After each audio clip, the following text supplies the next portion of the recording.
mademoiselle, monsieur, bienvenue à Métro News. Voici les principaux titres qui seront développés aujourd'hui. Le président haïtien Jovenel Moïse assistera au sommet du G7 qui se déroulera les 9 et 10 juin au Québec.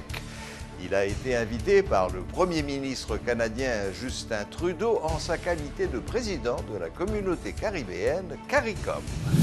Démantèlement d'un gang qui opérait dans la zone des Matheux. 9 individus ont été arrêtés pour leur implication présumée dans plusieurs braquages, dont un très spectaculaire qui avait fait 3 morts à Cabaret. Plusieurs camions transportant des marchandises de contrebande en provenance de la République dominicaine ont été saisis par l'administration générale des douanes au niveau de Gantier.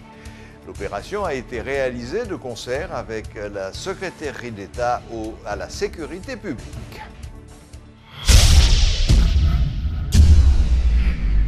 Métro News vous est apporté par Haytrack, l'esprit bâtisseur.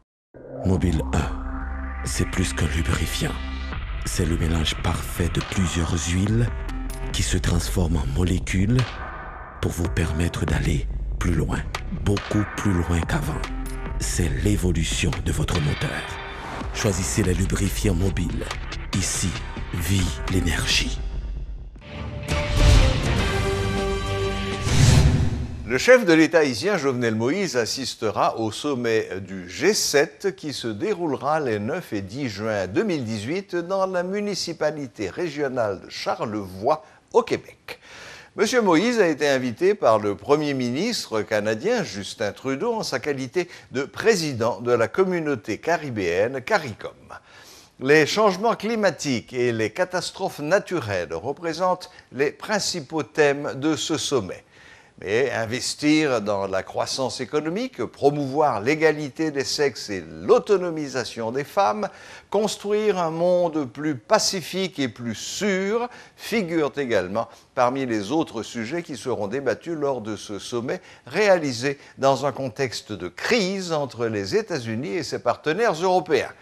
Le chef de l'État haïtien participera notamment à une séance spéciale sur la santé des océans et la résilience des communautés côtières. En marge du sommet, le président Moïse aura des entretiens avec certains de ses homologues, dont le président kényan Uhuru Kenyatta et le premier ministre japonais Shinzo Abe. Le président américain Donald Trump a regretté ce matin que la Russie ne puisse participer au sommet. Il plaide pour la réintégration de la Russie à la table des négociations de ce qui redeviendrait le G8. Le programme de salubrité de la capitale devrait prendre sa vitesse de croisière au cours des prochains jours.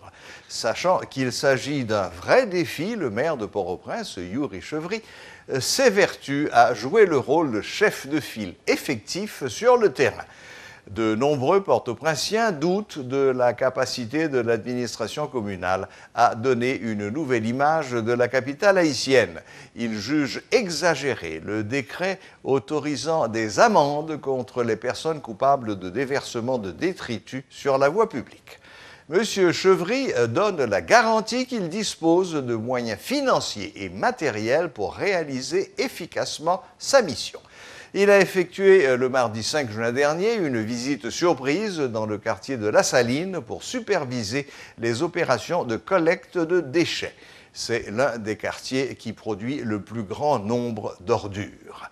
Lors de cette opération, des camions compressifs, des bulldozers et autres équipements du centre des équipements de la mairie de Port-au-Prince ont enlevé des dizaines de mètres cubes de déchets solides.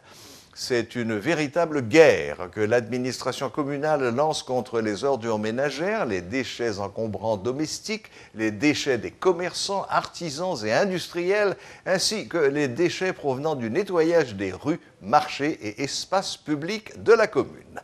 Les autorités municipales sont préoccupées par les matières plastiques qui ne disparaissent pas en dépit de l'interdiction d'importation.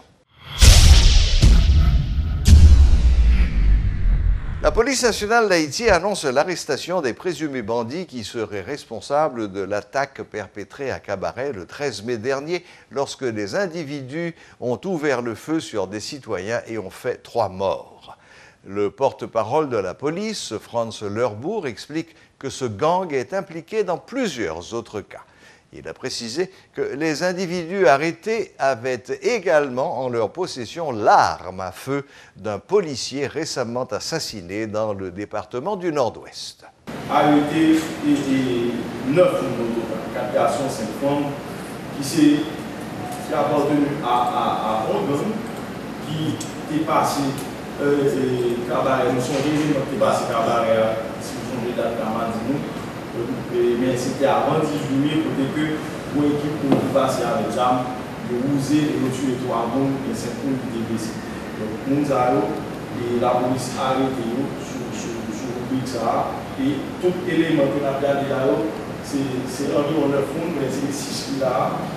Et nous avons 3 passeports, 2 livrets de banque, 3 cartes d'identité, nous permet de conduire. 2 matricules fiscales pour garder les enfants, probablement, et on prend la machine qui est bien petite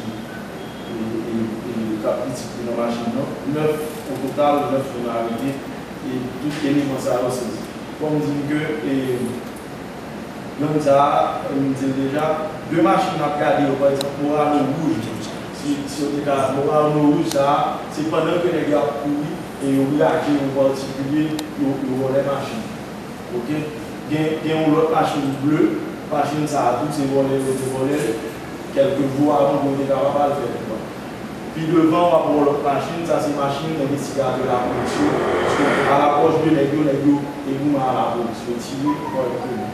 Et donc, heureusement, pas de blessé, et la police maîtrise l'aigle, opération finie comme ça. Là-dedans, le tout, des armes, parmi les armes que la police saisit, ces armes, et merci Valcodi, qui sont policiers qui ont assassiné, après que un groupe de gangs ait fini casser coopérative par ces bleus. Je me rappelle que je parlais de Bazar, je vois là, et fortunément, il est fait l'eau de l'argent de Dieu. Je t'avais essayé pour le dire, monsieur, dans l'opération, ça, les vidéos sont censées être des armes, monsieur. L'administration générale des douanes a annoncé que des agents douaniers de la police frontalière, Polifront, et d'autres agents issus des corps spécialisés de la police nationale d'Haïti avaient procédé à la saisie de plusieurs camions de marchandises de contrebande en provenance de la République dominicaine.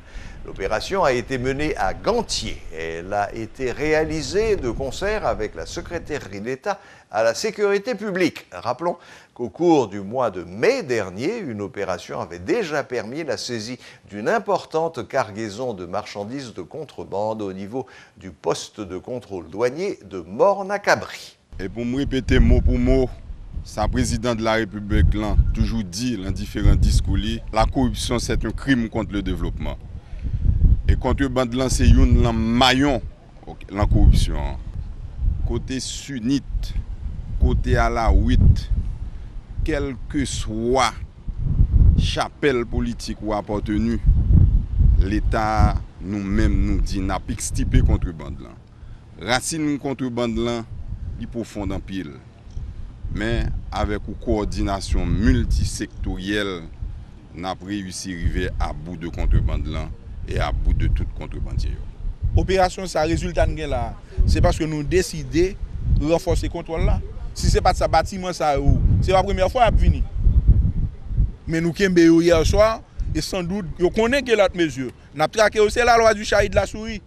Chaque leur venu sur la fourrée tête, chaque n'a laissé prendre la passion de l'autre côté encore. Nous avons continué, nous pas baisser pavillon. Et l'État déterminé pour nous croiser contre le bande, quel que soit le côté de la fête là, y compris la crate. Pour avec si bateau ça chaloupe ça là on nuit qui c'est bagage que le prend de ces domaines pour venir là avec elle. Donc c'est qui vraiment bien organisé. Gon contact qui fait l'autre bord République dominicaine, il y a des gens qui chargé ici, il y a un camion qui attend pour transporter. Donc c'est un crime organisé.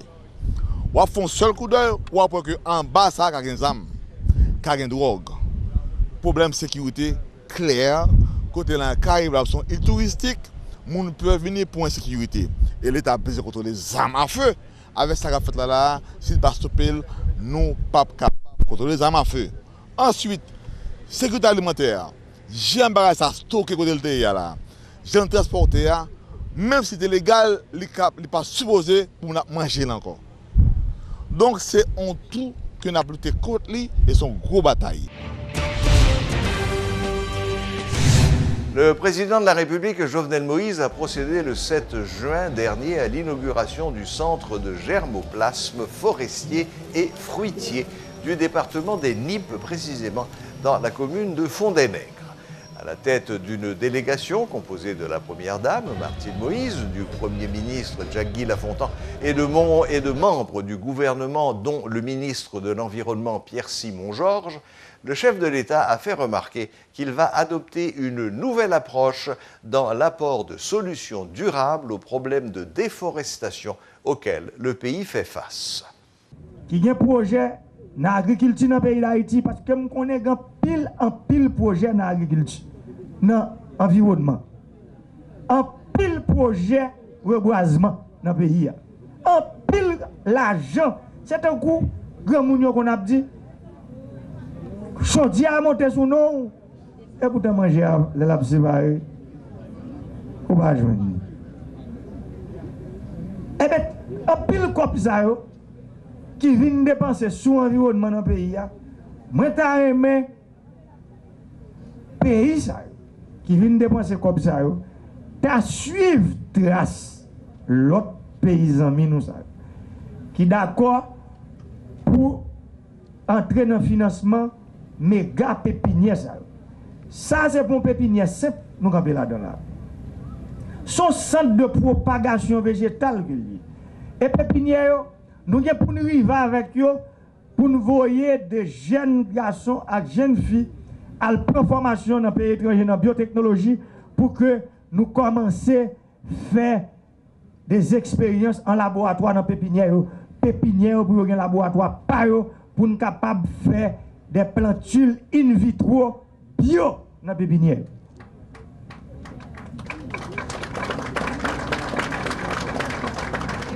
Mais pour le faire, il faut que la pépinière soit construite d'abord. Eh bien, nous comptons sur nous. Nous croyons que Jean-Mi nous, y attendent nous. Nous croyons que parole ça va pas aller dans les oreilles de sourds. Il y a aller dans les oreilles qui moi, comptez sur nous. Moi, crois que le ministre de l'Environnement, les mariens pour moi très prochainement, l'a dit le président, la communauté internationale l'attendait. Mais qu'il liste rien. Tel pays a pris tant, 100. Je connais un pays qui prend 3, qui prend 4, qui prend 5. Les maps des gros l'argent qui vient dépenser dans l'environnement ici. Je connais un projet 40 millions. Je dis, ministre, c'est ça, 30 millions, en pile gros projet. Et ça là, parce que le peuple a qu'on pris, ça là a coûté 2 500 000 $ seulement. Et pourtant, il y a pile projet dans l'environnement qui est dans le pays. Ça permet que si le projet ça vient exécuter, financement, l'autre santé, c'est un bon bagage pour nous. Je remercie toute l'autre délégation qui sortit dans l'autre département pays. Tant que délégué sud là qui vient regarder avec GEPAL pour le venir qui travaille qui fait ici là. Moi ouais en pile monde dans la communauté internationale là, la Bible ensemble avec nous là que moi connais combien l'argent que BIT gagne qui sous programme sur Haïti. En pile quoi. En pile quoi. Mais je dis à m'a dit pays avec groupe moun sa qui dans tête là priorité nous clair. Nous clair sur ça nous besoin pour pays nous. Nous clair d'ailleurs nous tellement clair, là nous besoin bagage nous pas tellement à le montrer sous photo non bien dans WhatsApp nous commencer faire. N'a construit route dans tout pays. Ça veut dire nous dit pays a besoin de route. Moi-même, moi dis environnement pays, c'est pour jouer lié.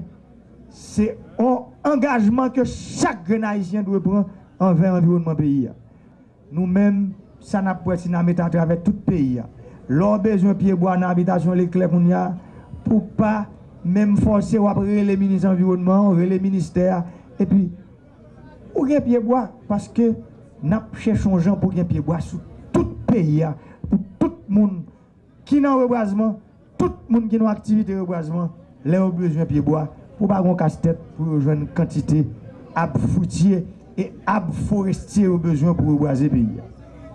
Mais nous connaissons, nous devons qui est avec moi, pour que j'aime dis nous décision qui est pour prendre les prendre. Faut nous pas faire quitter moun chauffer tête nous pour nous connaître chaque décision que nous prend, c'est pour le bien pays, c'est pour bien majorité, c'est pour bien collectivité. La citoyenne Elsira Jeudi célèbre ses 100 ans ce vendredi 8 juin. La centenaire, qui garde encore toute sa lucidité, a fait savoir que c'est une grâce divine. Une équipe de métropole lui a rendu visite dans sa résidence privée de Delma 31. Elle fait de nombreuses confidences. Suivez ce reportage de Sheila Louis-Joseph et de Léel Paul. Nous sommes à la résidence privée d'Elsira Jeudi à Delma 31. On est le vendredi 8 juin 2018. Elsira célèbre son 100e anniversaire de naissance. Entourée de sa famille et de ses proches, elle nous accueille chaleureusement dans la salle d'attente avec un large soupir.